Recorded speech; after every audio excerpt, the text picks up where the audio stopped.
चोरों को पड़ गए मोर। ये सिर्फ एक पंच लाइन नहीं है, ये मेरे वीडियो का थीम है, क्योंकि जिस चोरी का मैं जिक्र करने जा रहा हूं वो चोरी वहां हुई है जहां पर दुनिया भर से लूट का सामान एग्जीबिशन में रखा जाता है। 7 minutes. That's all it took to rob the world's most famous museum.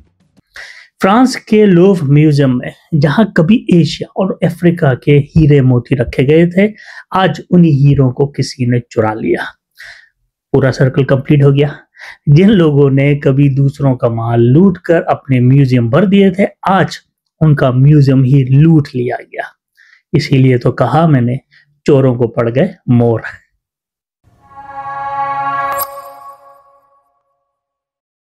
इस हफ्ते दुनिया के सबसे मशहूर और सबसे बड़े म्यूजियम में ऐसी चोरी हुई कि सबके होश उड़ गए।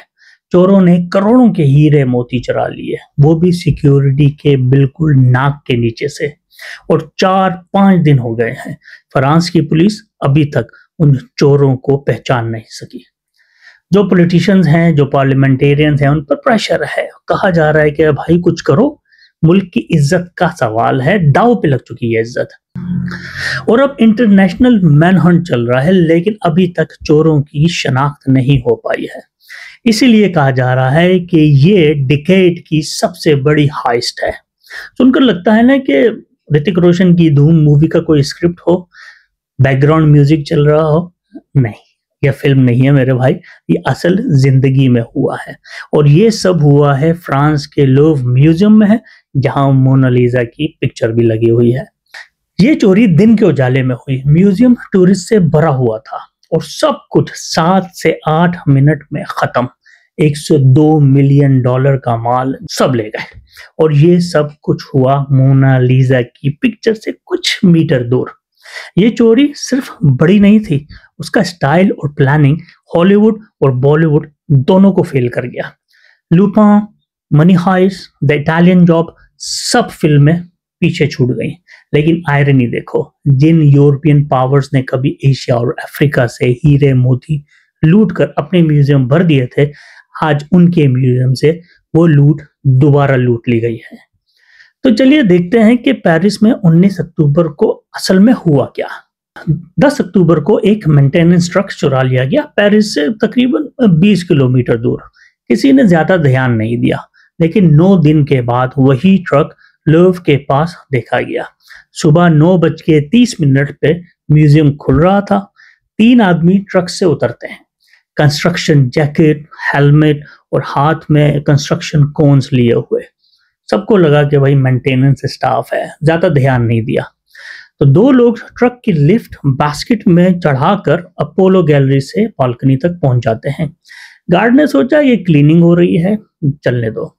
पर 1 मिनट के बाद सब कुछ क्लियर हो गया।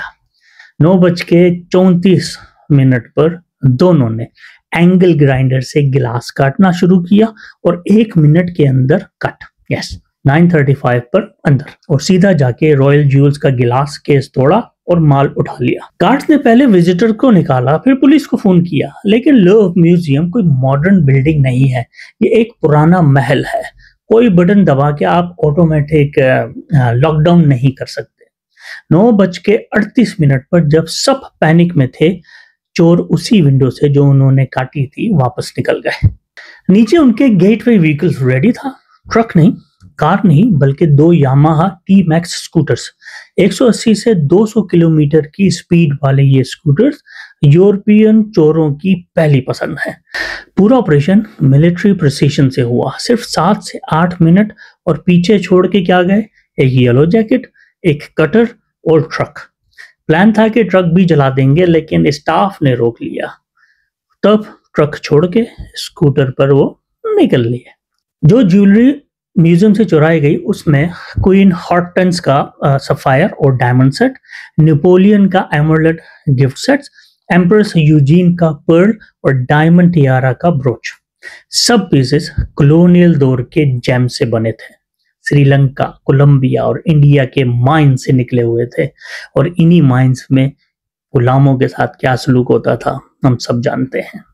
ये आयरनी है कि कभी इन चीज़ों को दुनिया भर से लूट कर यूरोप लाया गया और उन्हीं चीज़ों को यूरोप से ही लूट लिया गया। टोटल वैल्यू बताई जा रही है 102 मिलियन डॉलर्स, लेकिन असल चोट फ्रांस की इज्जत पर लगी है।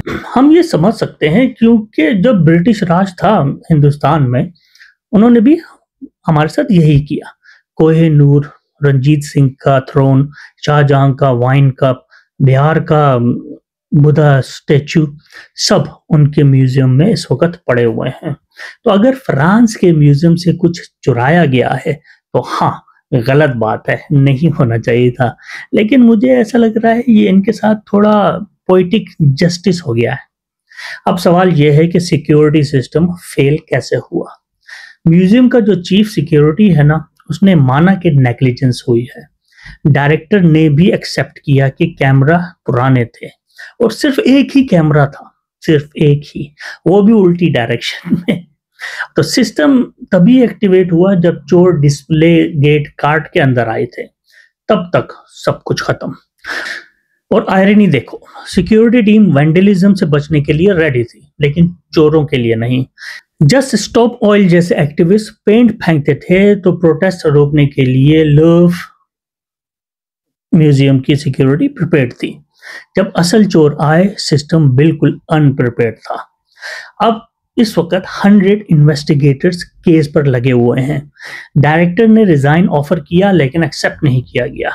टूरिस्ट वापस आ रहे हैं, लेकिन अब लोग मोनालिसा को नहीं देख रहे, बल्कि वो टूटे फूटे गिलास देख रहे हैं जहां से चोर आए थे और उन्होंने क्या क्या चुराया।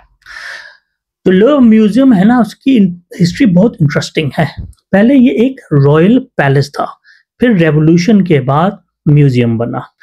1911 में मोनालिसा चुराई गई थी और 2 साल के बाद मिली थी। 1940 में वॉर के दौरान भी चोरी हुई थी। फिर 1966 और 1990 में भी बहुत माल चुराया गया था। फर्क सिर्फ ये है कि पहले सिर्फ पेंटिंग्स चुराई जाती थी, इस दफा ज्वेलरी गई है। पेंटिंग्स बेचना बहुत मुश्किल होती है, लेकिन ज्वेलरी आसान है। हीरे, मोती, सोना अलग करके बेच दो और ट्रेस करना बहुत मुश्किल हो जाता है। एक्सपर्ट्स कहते हैं कि रिकवरी का चांस सिर्फ 50-50% है। फ्रांस के लिए तो इंसल्ट है, लेकिन दुनिया के लिए ये एक आयरनी है। जिन चीजों को कभी वो लूट कर लाए थे, आज उन्हीं चीजों को किसी और ने लूट लिया।